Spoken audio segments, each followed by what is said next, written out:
Quem está entrando, uma manhã de bênçãos para vocês. Quero deixar com vocês uma meditação, mas antes eu peço a vocês que curtam o vídeo e se inscreva aqui no canal, quem não for inscrito, compartilhe, comente. Se quiser participar do projeto, eu tenho anunciado todos os dias, diariamente, né, o projeto Pão da Vida.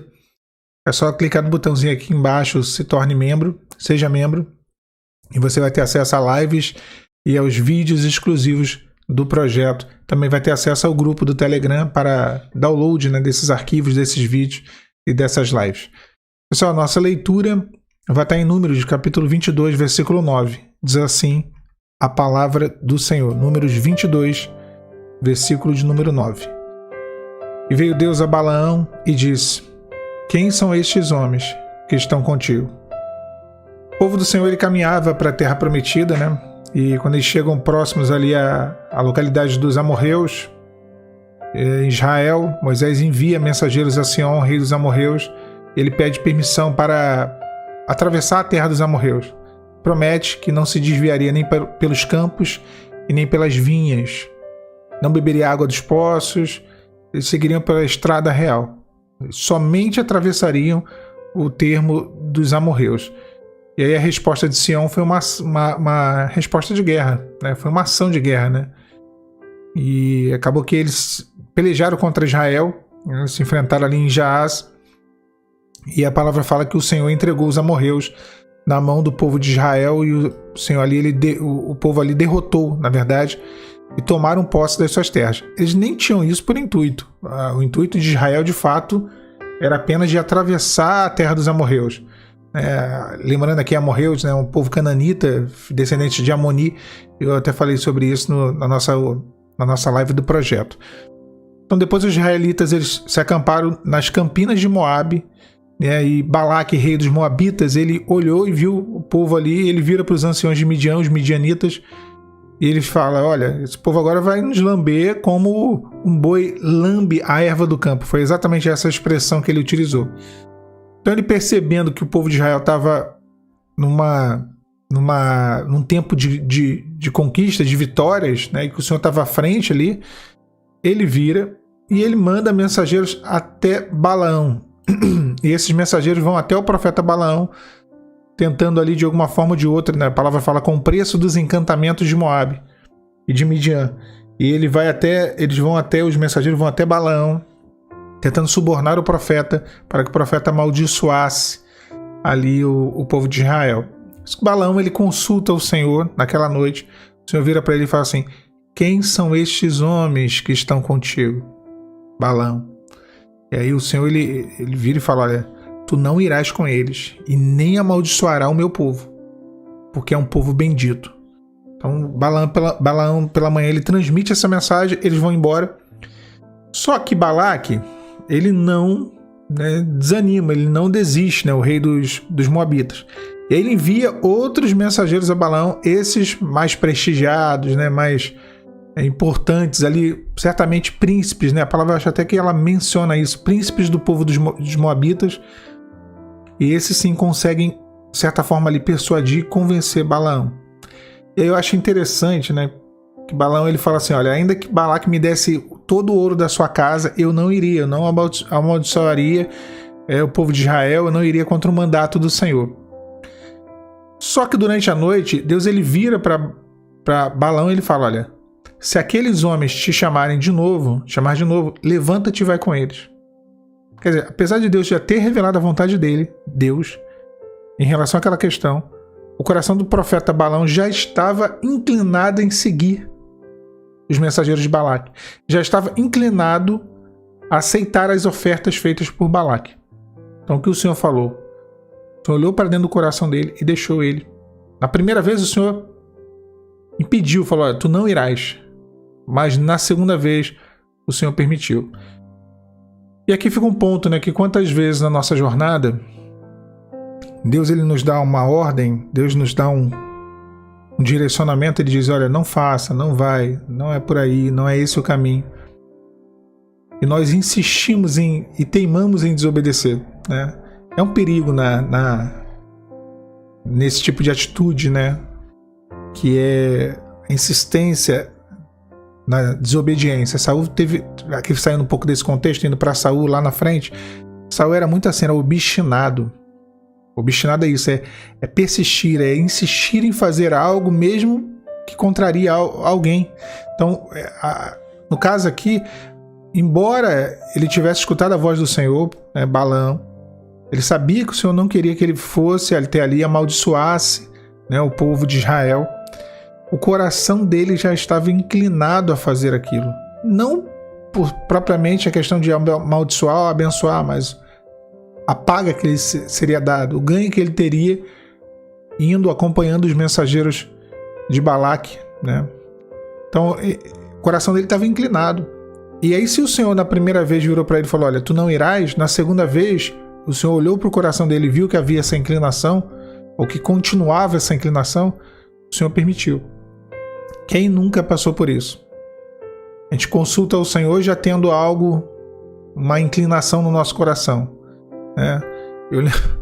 Eu lembro de foram duas experiências, né? A última mais recente.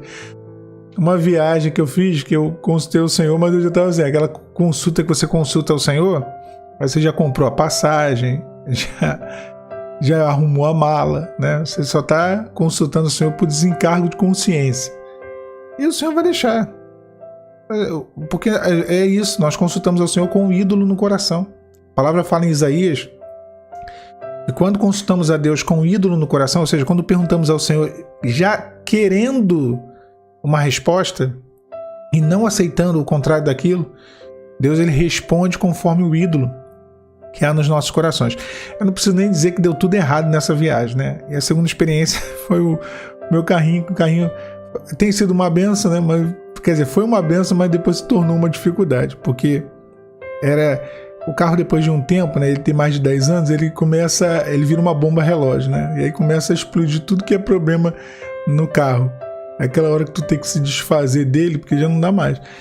E o meu, eu consultei quando comprei ao Senhor, mas eu já estava com a predisposição no coração, né, de querer comprar, nunca tinha tido carro, criança pequena, aquela coisa toda de necessidade. E aí se tornou uma bomba. Eu acho que eu comprei outro carro. Acho que eu comprei o carro, depois tive que comprar outro carro só tentando consertar e até hoje não consegui consertar. Já desanimei e desisti totalmente.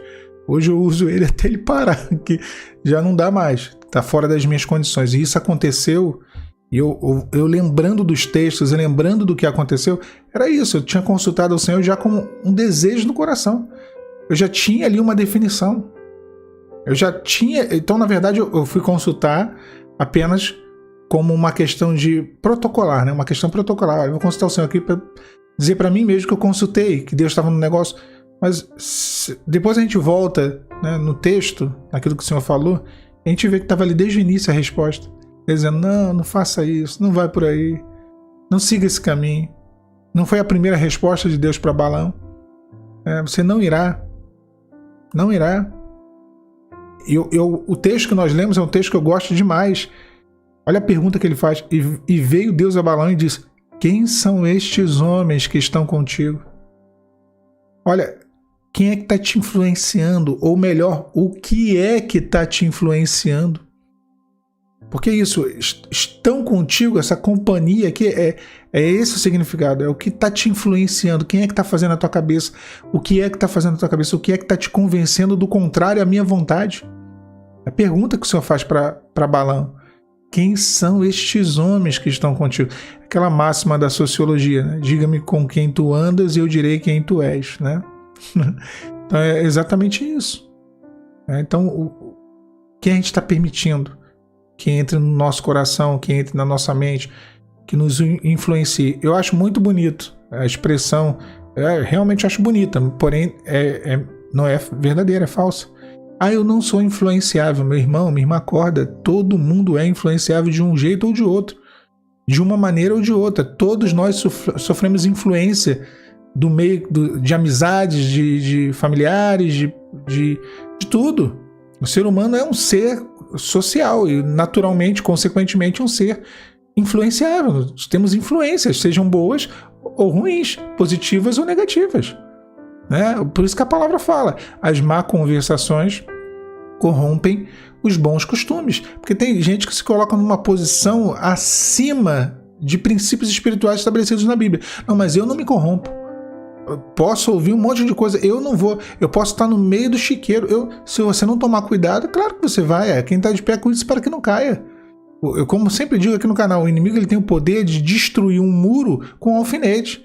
Essa história de, não, eu me conheço, meu caráter. É muito bom quando a pessoa tem essa, sabe, todo esse... Não sei nem dizer a palavra correta, mas a pessoa, ela realmente acha, não, meu caráter é muito bom, tá tudo certo. Só que, isso aqui, ó, vou vir pra cá pra câmera, para poder cometer um deslize, isso é todos nós, somos todos nós. Malaque era um profeta, ele ouvia a voz do Senhor. Ele sabia, ele tinha uma intimidade com Deus, que quem é que tem essa intimidade? Será que eu tenho? Será que você tem? Difícil de você ouvir a voz de Deus assim, dessa forma. Claro, era uma outra dispensação, era um outro momento, que era um momento até mais difícil, né? Porque hoje em dia o Espírito Santo foi derramado sobre toda a carne.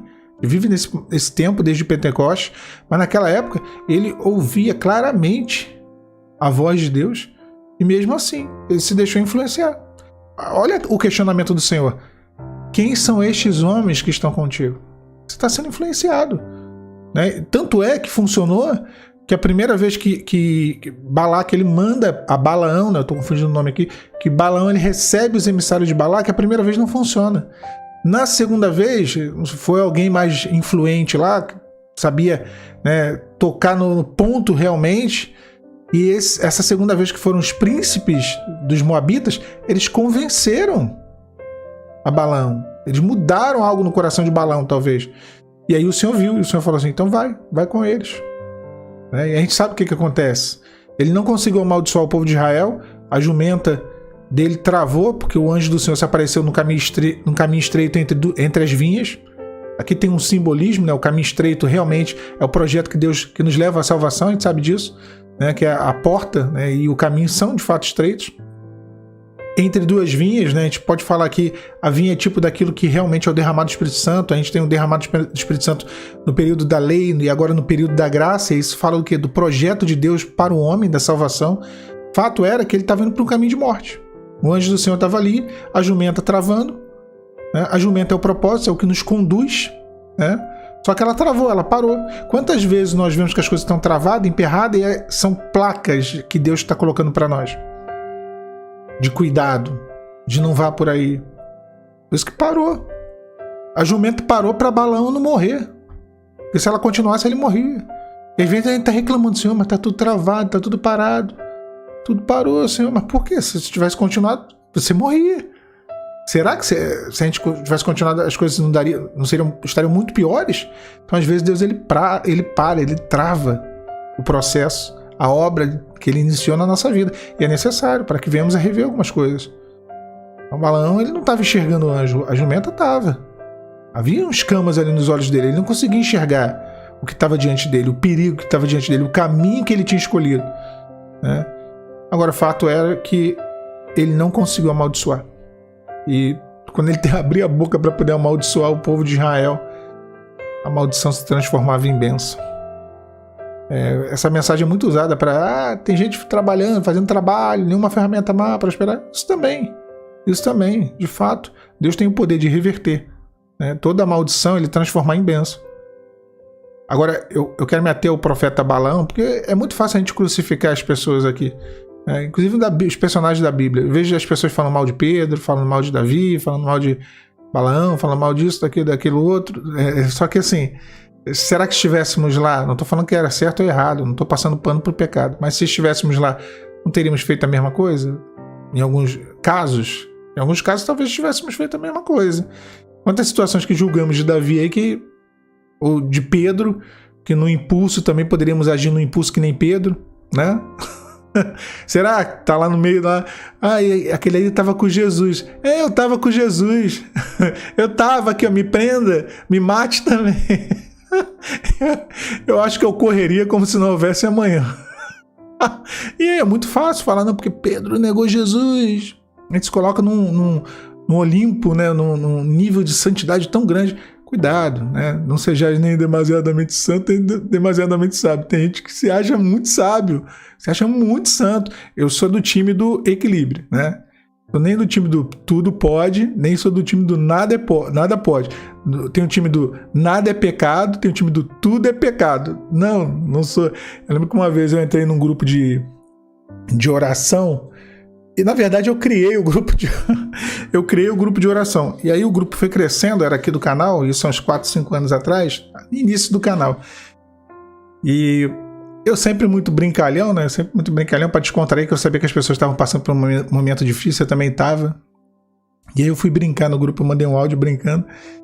E eu tomei-lhe uma bronca de uma irmã, que a irmã falou que o diabo estava furioso, que o diabo queria era isso mesmo, distração. Que a gente tinha que estar em espírito de vigilância, a gente não podia brincar, nem conversar, a gente tinha só que orar. Eu assim, rapaz, a irmã já foi assunto ao céu, ela deve ter sido arrebatada e voltou, só para nos dar uma palhinha do que está acontecendo lá. E assim, de novo, são os exageros, meu irmão, até a água demais faz mal. Imagina só esse tipo de entendimento. Então, falhamos, erramos, mas santo não é quem de fato em sua essência é santo, porque todos nós somos pecadores. Santo não é quem não peca, santo é quem se purifica do pecado através do sangue do Cordeiro. Então, eu não vou entrar nessa questão de amaldiçoar, de abençoar, eu vou entrar na questão de Balaão. Deus travou o Balaão, porque sabia que aquele caminho era um caminho de morte, porque sabia que ele tinha sido influenciado, sim. E esse é o teor da nossa mensagem nessa manhã de quarta-feira. Cuidado com as influências. Não, mas eu não. Eu sempre digo uma coisa, eu penso assim, tá? Pode parecer radical. Às vezes é melhor a gente cortar tudo, né? O que o Senhor Jesus foi, o que ele disse. Melhor perder o olho do que ir para o inferno. Perder o braço do que ir para o inferno. Se o teu olho te escandaliza, corta-o fora, arranca-o fora. Às vezes é melhor a gente sair de um ambiente que nos contamina. E aqui, uma vez eu tive que sair de um emprego.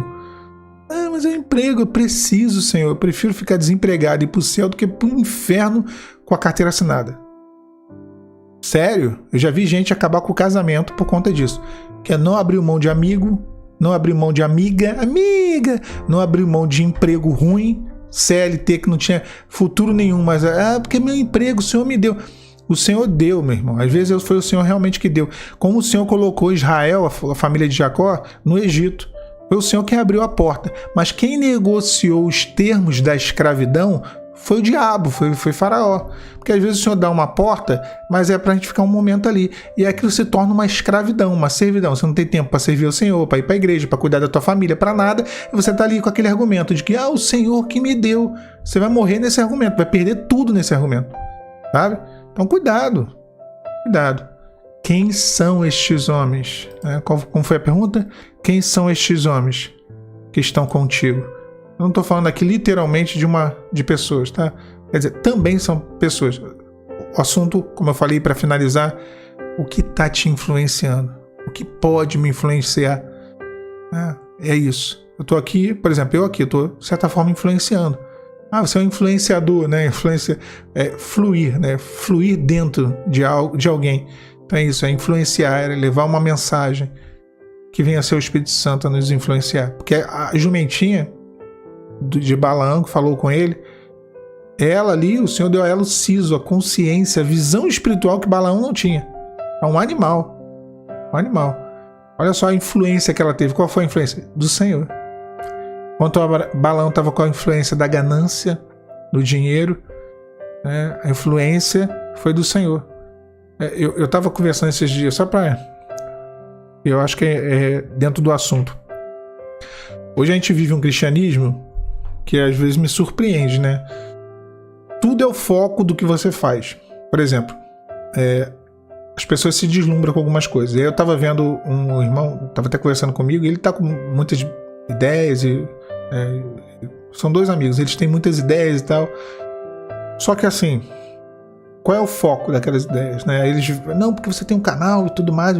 Só que o meu canal aqui, eu falo da Bíblia. Tudo que vem aqui nesse canal para mim de sustento, e vem de sustento, quando o YouTube monetiza, quando os irmãos fazem um projeto, quando alguém me abençoa com o Pix. Isso vem porque o objetivo não é esse, vem da parte do Senhor. Tudo que eu tenho do Senhor. Eu não vou criar, senão seria Balaão. Eu não vou criar, capitalizar um canal que eu falo da Bíblia. Começar a capitalizar demais. Até para capitalizar alguma coisa que eu tomo muito cuidado. Eu disponibilizo aqui, ó, tá aí, ó. Abençoe o canal e tudo mais. Mas vocês viram pedindo aqui, gente, olha aqui, ó, faz um Pix aqui, não sei o que. Vocês viram fazendo isso? Vocês viram, eu não faço nada disso. Quem quiser, porque o pessoal fica pedindo às vezes. Alan, cadê o seu Pix? Você tem Pix e tal? Então deixei disponível. Mas na hora que eu quiser eu tiro isso aqui para mim. Porque eu penso o seguinte, faça as coisas de Deus e o Senhor vai te abençoar. O Senhor vai tocar nos corações, o Senhor vai mover, né? O Senhor vai de alguma forma operar. Eu creio assim.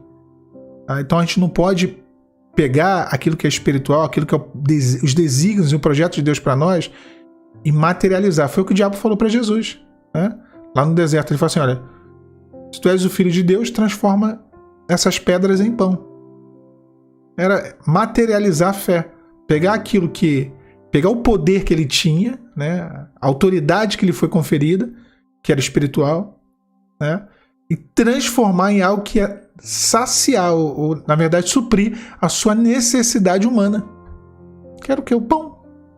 É isso, transformar pedra em pão. E aí Jesus ele fala, nem só de pão viverá o homem, mas de toda palavra que procede da boca de Deus. Olha o que ele está dizendo. Mas eu não estou precisando disso não, eu tenho que obedecer ao Senhor, eu estou aqui sendo tentado por você, mas eu vou vencer essa tentação. E ele venceu a tentação e depois os anjos do Senhor, pode olhar lá no texto, os anjos do Senhor vieram no meio do deserto e o serviram. Os anjos fizeram um banquete para Jesus quando acabou a tentação. Então valeu a pena esperar. E às vezes é assim, nós queremos antecipar coisas na nossa vida. Ou nós queremos materializar a nossa fé. Eu poderia materializar a minha fé. Por exemplo, eu coloco aqui os livros. Mas, sinceramente, eu não tenho nem coisa. Eu fico anunciando aqui, falo. Mas é mais para compartilhar a leitura. Eu não fico criando meta de nada disso. Se a gente capitalizar, se a gente levar para o lado material as coisas de Deus, foi o que Balaão estava fazendo. Ele pegou na jumenta, sentou na jumenta. E a jumenta que conduziu ele, certamente, aqui eu vou falar da jumenta. Certamente, a jumenta que conduziu ele a experiências maravilhosas, porque era a jumenta dele, né? Certamente conduziu ele para poder profetizar a cidades, a pessoas, tudo que ele viveu na presença do Senhor como um profeta, porque a gente conhece a história dele ali, desse episódio. Mas ele já era profeta antes. A gente não sabe os feitos de Balaão, a gente não conhece o que Balaão profetizou, mas ele ia com aquela jumentinha. Então aquela jumenta serviu a propósitos de bênção, propósitos do Senhor, ainda que de juízo, mas propósitos de Deus, através da vida de Balaão. Naquele momento a jumenta não estava servindo para aquilo. Naquele momento a jumenta estava servindo para o bolso de Balaão. Estava servindo ao projeto pessoal de Balaão. E aqui é o nosso ponto nessa manhã. Nem sempre é financeiro, é o projeto do homem. Projeto do homem. E ali ela travou. Se tem coisa travada na tua vida, isso eu falo com a maior tranquilidade. E agora sim, para finalizar, que bom que algumas coisas são travadas na nossa vida, ou estão travadas, ou sejam travadas por Deus. Porque é Deus impedindo com que venhamos a seguir um caminho nosso, do nosso coração, da nossa razão, da nossa vontade. Tá bom? Deus abençoe vocês, meus irmãos, nesse dia, nessa quarta-feira. A paz de Cristo para vocês. Tchau, tchau.